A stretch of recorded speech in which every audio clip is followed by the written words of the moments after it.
ಮೈಸೂರಿನ ಮೂಡಾ ಹಗರಣಕ್ಕೆ ಸಂಬಂಧಪಟ್ಟಂತೆ ಆರೋಪಗಳ ಸರಮಾಲೆ ಸದ್ಯಕ್ಕೆ ಸರ್ಕಾರದ ಮೇಲೆ ಇರುವಂತದ್ದು. ಅದರಲ್ಲೂ ಮುಖ್ಯಮಂತ್ರಿಗಳ ಮೇಲೆ ಹಲವು ಆರೋಪ, ಹಲವು ಅನುಮಾನದ ದೃಷ್ಟಿಯಿಂದ ತಪ್ಪಿಸಿಕೊಳ್ಳುವುದಕ್ಕೆ ಕಾಂಗ್ರೆಸ್ ಹೈಕಮಾಂಡ್ಗೆ ವಾಸ್ತವ ವರದಿಯನ್ನ ಸಿಎಂ ಕೊಟ್ಟಿದ್ದಾರೆ. ಎಲ್ಲವೂ ಕಾನೂನು ಪ್ರಕಾರ ಆಗಿದೆ, ಇದರಲ್ಲಿ ಎಳ್ಳಷ್ಟು ಅಕ್ರಮ ನಡೆದಿಲ್ಲ ಅನ್ನೋದು ಈ ವಾಸ್ತವ ವರದಿಯ ಸಾರಾಂಶ ಅಂತ ಹೇಳಲಾಗ್ತಾ ಇದೆ.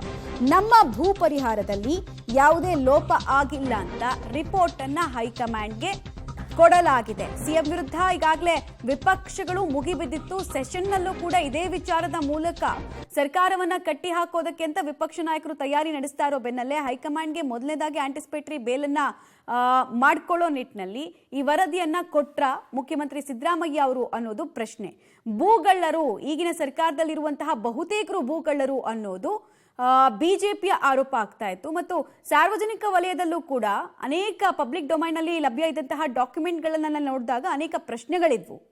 ಒಂದು ಕ್ಲಾಸಿಕ್ ಎಕ್ಸಾಂಪಲ್ ಅಂತ ಹೇಳಿದ್ರೆ, ದೇವನೂರಿನಲ್ಲಿ ಸ್ಕ್ವೇರ್ ಫೀಟ್ಗೆ 2,000 ಇರುವಂತಹ ಜಾಗದಲ್ಲಿ ಬದಲಿ ಸೈಟ್ ಅನ್ನ ಕೊಡೋ ಬದಲು ವಿಜಯನಗರದಲ್ಲಿ 8,000 ಸ್ಕ್ವೇರ್ ಫೀಟ್ಗೆ ಇರೋ ಜಾಗದಲ್ಲಿ ಬದಲಿ ನಿವೇಶನವನ್ನ ಕೊಟ್ಟಿರೋದು ಹೇಗಿದ್ ಸಾಧ್ಯ? ಈ ತರ ಅನೇಕ ಬೇಸಿಕ್ ಕ್ವೆಶ್ಚನ್ಸ್ ಗಳನ್ನ ಜನ ಕೇಳ್ತಾ ಇದ್ರು. ಈ ಬೆನ್ನಲ್ಲೇ ಈ ಸೇಫ್ ಗೇಮ್ ಡೀಟೇಲ್ಸ್ ಕೊಡ್ತಾರೆ. ನೇರ ಸಂಪರ್ಕದಲ್ಲಿ ಜಾಯಿನ್ ಆಗ್ತಾ ಇದ್ದಾರೆ ಸುಕೇಶ್. ಈಗ ಹೈಕಮಾಂಡೇ ಈ ವರದಿಯನ್ನ ಕೇಳಿರೋದಾ, ಅಥವಾ ಹೈಕಮಾಂಡ್ ಕೇಳೋಕ್ಕೂ ಮುಂಚೆನೆ ನಾನೇ ವರದಿ ಕೊಡೋದ್ರ ಮೂಲಕ ಆಂಟಿಸಿಪೇಟರಿ ಬೇಲ್ ಹಾಕೊಳ್ಳೋದು ಅನ್ನೋದು ಲೆಕ್ಕಾಚಾರನ ಯಾವುದು ಅಂತ? ಮಮತಾ, ಪ್ರಮುಖವಾಗಿ ಇಡೀ ವಿಚಾರ ರಾಜಕೀಯವಾಗಿ, ಯಾಕಂದ್ರೆ ಅಧಿವೇಶನ ಬರ್ತಾ ಇರುವಂತಹ ಸಂದರ್ಭದಲ್ಲೂ ಕೂಡ ಬಹುತೇಕ ಅದೇ ವಿಚಾರ ಪ್ರಮುಖವಾಗಿ ಚರ್ಚೆ ಆಗಬಹುದು. ಯಾಕಂದ್ರೆ ವಾಲ್ಮೀಕಿ ಅಭಿವೃದ್ಧಿ ನಿಗಮದ ವಿಚಾರ ಇರ್ಬೋದು, ಮೂಡದ ವಿಚಾರದ ಅಕ್ರಮ ಆಗಿದೆ ಅನ್ನುವಂಥದ್ದು, ವಿಶೇಷವಾಗಿ ಮುಖ್ಯಮಂತ್ರಿಗಳವರ ಪತ್ನಿಗೆ ಕೊಟ್ಟಿರುವಂತಹ ಸೈಟು ಬದಲಿ ಸೈಟ್ನ ವಿಚಾರ ಗೊಂದಲ ಎಲ್ಲವೂ ಕೂಡ. ಯಾಕಂದ್ರೆ ಬಿಜೆಪಿ ಪಾಲಿಗೆ ಅದು ಸದ್ಯಕ್ಕೆ ಅಸ್ತ್ರ ಕೂಡ ಹೌದು.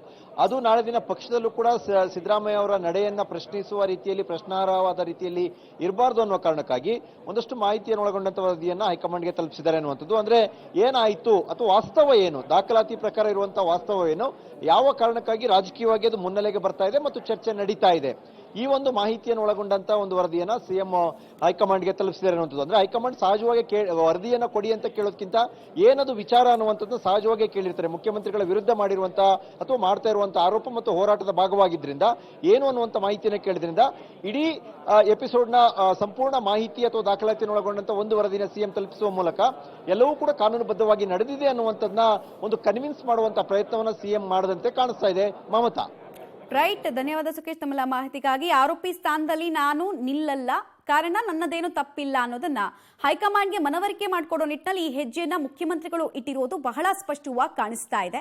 ಮೂಡಾ ಹಗರಣಕ್ಕೆ ಸಂಬಂಧಪಟ್ಟಂತೆ ಅತ್ಯಂತ ಮುಜುಗರವನ್ನ ಅನುಭವಿಸ್ತಾ ಇದ್ದಾರೆ ಸಿಎಂ ಸಿದ್ದರಾಮಯ್ಯ ಅವರು. ಅದಕ್ಕೆ ಕಾರಣ ಪಬ್ಲಿಕ್ ಡೊಮೈನ್ ನಲ್ಲಿ ಸಿಗ್ತಾ ಇರುವಂತಹ ಕೆಲವು ಡಾಕ್ಯುಮೆಂಟ್ಸ್.